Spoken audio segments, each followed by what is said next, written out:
유언장에는 손자녀들한테는 상속이 안 갔으면 좋겠다. 모든 분들이 다 그냥 이대로 유언장대로 등기할 수 있는 거 아닌가요? 라고 하시는 분들이 많은데 이거 우리 아빠가 제정신인 상태에서 이런 거를 쓸 리가 없다. 유언장이 뭐 100장 1000장 있어봐들 그것만 가지고서는 등기 이전을 하실 수가 없는 거죠.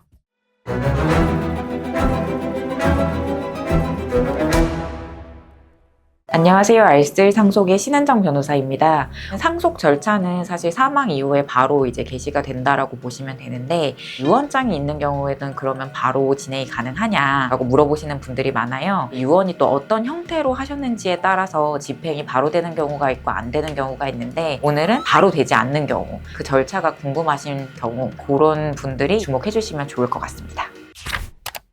이 사건 같은 경우에는 남편이 사망을 해서 아내가 계시고 살아있는 자녀는 총 3명인데 아버님보다 먼저 사망한 자녀가 1명 있었던 거예요. 그 사망한 자녀 밑으로는 자식들이 2명이 있었고요. 총 상속인으로는 배우자인 아내, 그 다음에 살아있는 자녀 3명, 그 다음에 손자녀 2명. 손자녀들은 이제 대습상속인이 되는 거겠죠. 아버님이 사망하시기 전에 자필 유언장을 남기신 게 있었습니다. 자필 유언장에는 손자녀들한테는 상속이 안 갔으면 좋겠다. 왜냐면 내가 이미 사망한 자녀한테 굉장히 많은 재산을 이미 줬다. 이런 사업 해보겠다, 저런 사업 해보겠다 하면서 아버지한테 이제 여러 차례 지원을 받고 뭐 안 되면 이제 좀 뜯어가기도 하고 사업이 잘 안 되다 보니까 스스로 생을 이제 마감하시게 된 거예요. 그러니까 이제 아버님 입장에서는 그 자녀와의 관계가 이제 굉장히 불편하고 더 이상 엮이고 싶지 않다라는 그런 상황이었습니다. 그러니까 거기는 더 안 줘도 되고 대신 살아있는 자녀 3명한테 나눠줘라 라고 이렇게 이제 자필 유언장을 남기시고 이제 사망을 하셨던 사례입니다.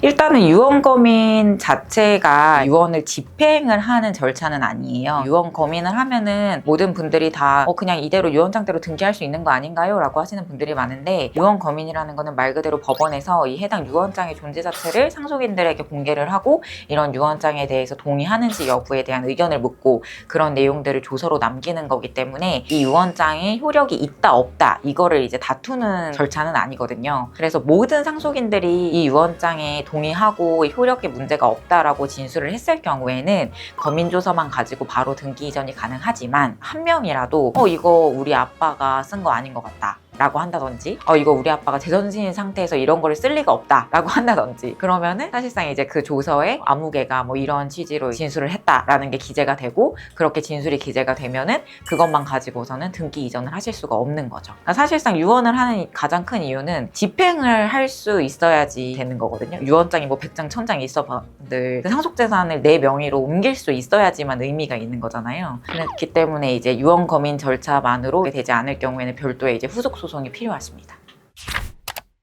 일단은 자필 유언 같은 경우에는 그 요건을 다 갖추셔야 돼요. 날짜라든지 유언자의 주소, 날인이 돼 있다든지 뭐 전문에 이제 기재가 되어 있어야 된다든지 뭐 이런 형식적인 요건들을 다 갖췄는지가 일단은 1차고요. 그다음에 두 번째는 이 유언을 할 당시에 그 유언자가 유언 능력이 있었는지 쉽게 말하면은 뭐 치매가 아주 심하지는 않았는지 그러니까 제정신인 상태에서 쓴 게 맞는지 그런 것들입니다. 유언 무효 소송 같은 경우에는 일단은 요건을 먼저 다투고요. 뭐 예를 들어서 날짜가 없다, 무효다 뭐 이렇게 하고 요건이 다 갖춰진 경우에는 이거 우리 아빠가 이 유언장을 뭐 예를 들어 2026년 2월 1일에 썼는데 이미 2025년 12월부터 치매가 굉장히 심했다라는 진단서가 있다.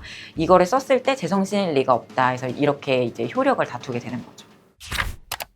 일단은 자필 유언장 같은 경우에는 우리 아버지 필체가 아니다라고 이야기하는 경우가 한 50% 정도는 되는 것 같아요. 그럴 때는 필적 감정이라는 거를 해서 고인이 남겨둔 다른 메모, 일기장, 금융 관련된 서류에 자필로 이제 쓰시잖아요. 그럼 저희가 그거를 막 문서 송부 촉탁까지 해가지고 받아오거든요. 그럼 이제 거기에 기재된 망인의 필체와 유언장의 필체가 동일인이 쓴 게 맞는지를 이제 감정인을 통해서 이제 감정을 하게 됩니다. 같은 사람이 쓴 게 맞다 라고 하면은 크게 유언의 효력에는 문제가 없는 거죠.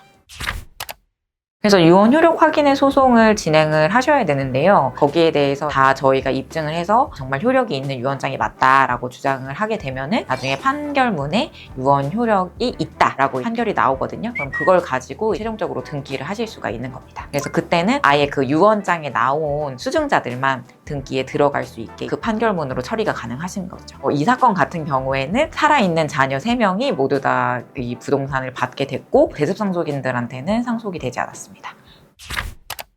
일단은 유언장이 발견되면 그 유언장만으로 바로 상속 절차를 진행을 하시기가 조금 어렵습니다. 유언 검인 절차가 어떤 것인지 필요한 경우에는 유언 효력 확인 소송도 진행을 하셔야 되기 때문에 그런 절차들도 변호사의 조력을 받아서 진행을 하시는 게 좋고, 왜냐면은 사실 이 유언 효력 확인의 소송에서 효력이 인정된다고 다가 아니에요. 유언장 같은 경우에는 아무래도 이제 특정 그 수증자들한테도 상속이 몰리다 보니까 항상 그 유류분의 이슈가 남아있거든요. 그래서 이 유류분을 또 어떻게 방어할 수 있는지에 대한 또 전략도 필요하기 때문에 꼭 반드시 이제 변호사와 상담하셔가지고 진행을 하시는 게 좋겠습니다. 오늘 이제 영상이 도움이 되셨다면 이제 구독, 좋아요 눌러주시고요. 또 궁금하신 부분이 있으시다면 댓글로 남겨주세요.